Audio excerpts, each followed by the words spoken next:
This is for my mom, even though when I called her to say, hey, have you heard of TED, T-E-D?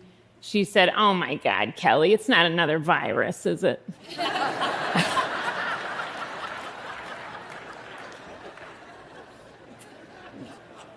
As a 21-year-old, I was drawn to the word brave. I had a soft spot for ripping yarns and the people who could tell them. So, Odyssey on the brain, I went out adventure collecting. Without knowing how to spell starboard or which side it referred to, I got on a 46-foot boat and I sailed from Malta to Tunisia to Sicily. I traveled 11,000 miles over 13 months to 7 different countries without a plan or a phone or a credit card, just $3,800 in traveler's checks, which, if you're under 30, was like a little booklet of perforated, I don't know, and some expired antibiotics my mom made me bring. And then, running out of money, I landed as a nanny for 2 kids, 4 and 7, who had just lost their mom. I moved into their house so I could cover things on the 3 days a week their dad worked as a flight attendant for Qantas. I smeared sunblock on their noses and Vegemite on their toast. I read them to sleep at night. I cleaned the counters.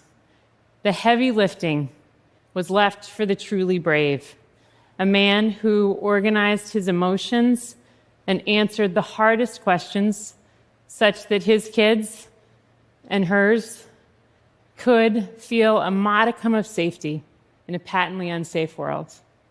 Questions like, what is cremation? And what happens to us if you die?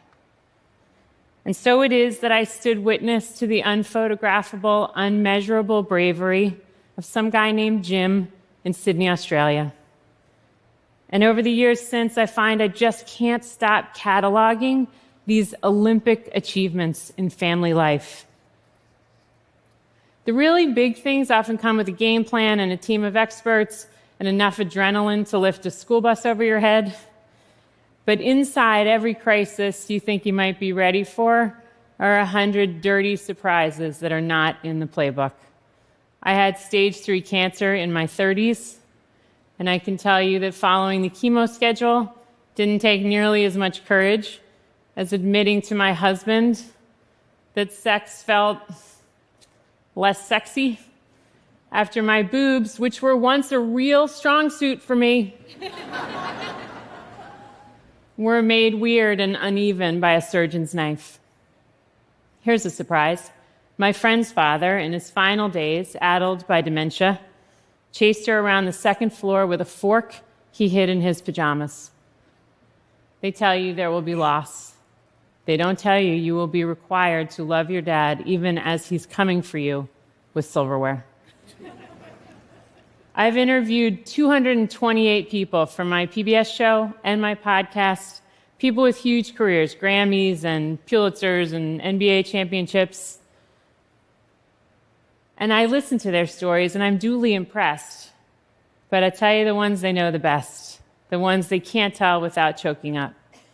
The moment when Brian Stevenson's grandmother, or Steve Kerr's father, or Samantha Power's stepfather, or Cecile Richards' mom was right there with the right words or the right silence at the right moment.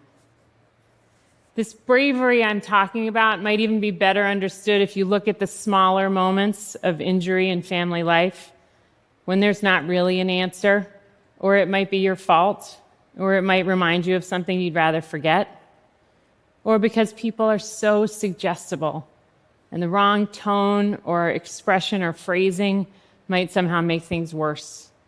Say your kid was dropped from a group text. They were in it, they mattered, they belonged, and then poof. Or your husband blew the big deal at work, or your mom won't wear the diapers that would really help her get through Mahjong on Wednesdays. And how should we calibrate the exquisite bravery to respond productively when someone in our family looks at us and says, "Do I know you?" I weigh myself before and after every meal I hear voices. I steal. I'm using again. He raped me. She says I raped her. I cut myself. I bought a gun. I stopped taking the medication. I can't stop making online bets. Sometimes I wonder if more life is really worth all this effort. Bravery is the great guts to move closer to the wound, as composed as a war nurse holding eye contact and saying these 7 words: tell me more. What else? Go on. That's how the brave shine. That's all they do. They say, tell me more. What else? Go on. Even if they're scared of what might happen next, even if they have no training or experience to prepare them for this moment, even if it's late and they have an early flight. Here's 2 things the brave don't do. They don't take over and become the hero. Like it's a battle and the moves are so obvious, you just pick up a weapon with your ripped pecs and ropey veins and start slaying. In families, bravery is mostly just sitting there with a posture that communicates, I can hear anything you want to tell me, and a nice warm face of love that says, this is so hard, but you will figure it out. Personally, I thought love meant action. I had no idea it could be so still. When things get hairy for one of my people, everything in me wants to grab a clipboard, make a to-do list, and start calendaring appointments. Because where there's love, there's attachment. And I don't care what the gurus say. What's happening to them is also happening, at least at some level, to us. And all that can accidentally put us center stage, no longer the coach or the minister, but rather one of the afflicted. But these gritty endurance types I've been admiring have no self and no needs and no agenda, or at least they know how to override all that for the main character, who is not us. The second thing the brave don't do, leave or hide inside work or hobbies or some other socially acceptable busyness. In my worst moments, when sitting on my hands is just unbearable, I have dreamed of going to get an MFA in Paris. Because if I can't help, why do I have to watch? It would be nice to leave and start again. Hardly anyone who's been in a long marriage hasn't at least wondered how it is that the object of their desire has become so burpy and farty,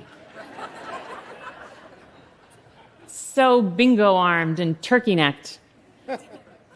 Sometimes I see myself naked, stretch marks from pregnancies, scars from cancer surgeries, other things that I don't feel you need to be visualizing right about now. And I think it's a miracle that man stays with me. But, you know, he's not untouched by time either.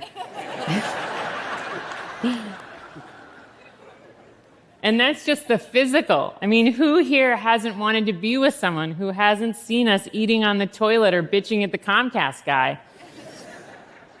Leaving behind our own humiliating history, maybe with the nice person we met at art school in Paris. It's an option. People take it. The brave hang around. They are available and ready to bear witness.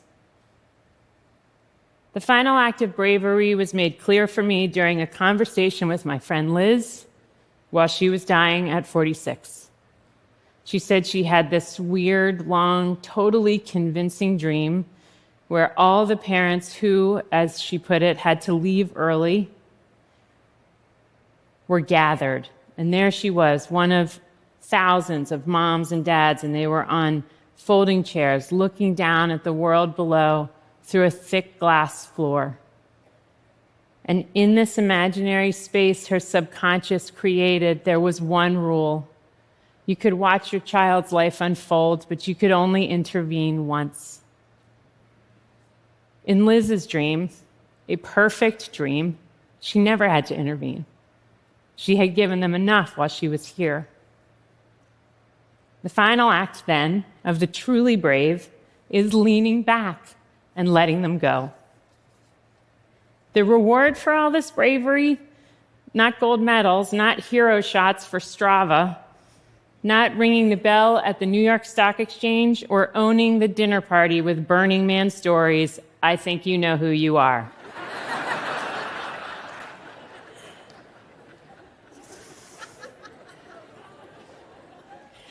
Maybe not even thanks.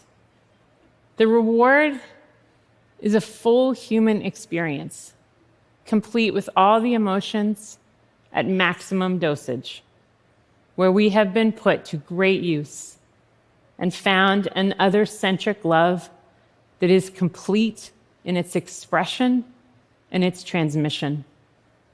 The reward is to end up soft and humble, empty and in awe, knowing that of all the magnificence we have beheld from cradle to grave, the most eye-popping was interpersonal. So here's to anyone who notices and reads between the lines, who asks the right questions, but not too many, who takes notes at the doctor's office and wipes butts young and old, who listens, holds, and stays. We who, untrained and always a little off guard, still dare to do love, to be love. That's brave. Thank you.